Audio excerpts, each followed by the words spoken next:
Kilayan portion. Ganto nun ah. Ang alas 2 na natulog. No. Dahil lang sa pagkilay na yan. Dahil lang sa buwisit na bako-bako na yun. Isa lang dapat sinisisi dun eh.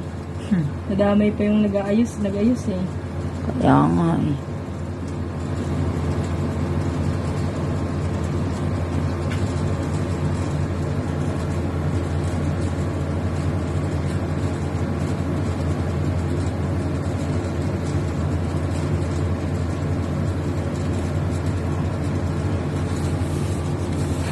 Nakakangawit din pala. Nakakangawit din maging vlogger. Ay, nako.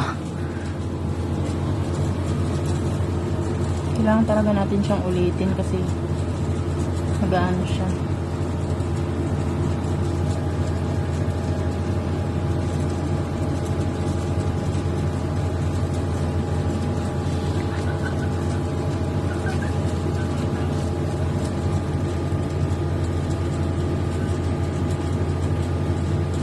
Sino yung tumatawa? Diyan sa kabila. Pagod na ako. Nakakarinig. Bukid kayo. Patapos ka na doon. Ka na naman. Dito ako. Pangit dito. Ang likot ng vlogger mo. Santihin na yun. Diyos ko! Ito naging viewers niyan. Patayin ko ulit.